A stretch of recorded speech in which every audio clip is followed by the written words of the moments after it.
Buongiorno da Ariano Polesine, siamo davanti alla fabbrica TFM, sappiamo le difficoltà di questa azienda, sappiamo che all'interno ci sono i vari sindaci di Corbola, Adria e Ariano per discutere con i sindacati e con il management per quanto riguarda la chiusura o meno di questa azienda. Questo incontro cosa vi aspettate? Dopo che abbiamo parlato vediamo. Comunque lo stabilimento di Ariano, io sono amministratore delegato, non mi risulta che chiuda. Ah, quindi questa è una notizia importante. Provati, avete visto, con tutti quanti. E abbiamo discusso del problema che era nato e come è nato lo sciopero, e abbiamo detto quali sono state tutte le varie motivazioni che ci hanno portato a scioperare, no? Quindi il fatto che soprattutto non sia stato comunicato nell'ultimo periodo lo spostamento delle ultime macchine, quindi sono state portate via 4 macchine, tutta una linea Campagnolo che ci dava comunque da lavorare sia stata portata via senza avvisare nessuno, senza avvisare i sindacati, senza avvisare neanche i ragazzi perlomeno.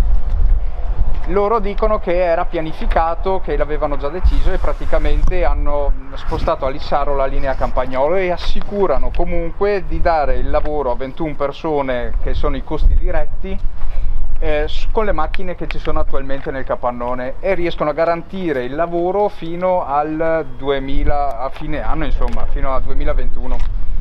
Dopo hanno anche speso 2 parole per il 2022 dicendo che comunque un po' si impegneranno per provare a salvare lo stabilimento e tenerci aperti anche nel 2022.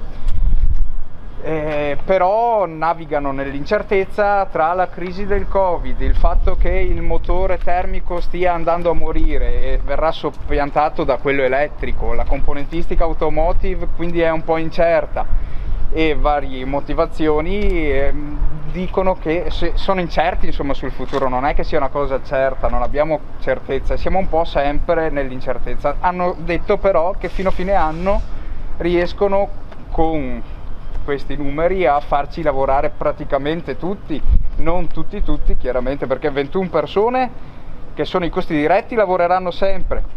Il problema sarà per i costi indiretti, che ci saranno altre persone che dovranno fare cassa integrazione, è inutile, e che sono quelle della selezione, che lavorerà una persona dell'ufficio che non si sa quanto lavorerà, nel reparto logistico che sono i magazzinieri, si fa sempre cassa a rotazione, e le persone del controllo qualità su 6, 4 verranno impegnate a rotazione.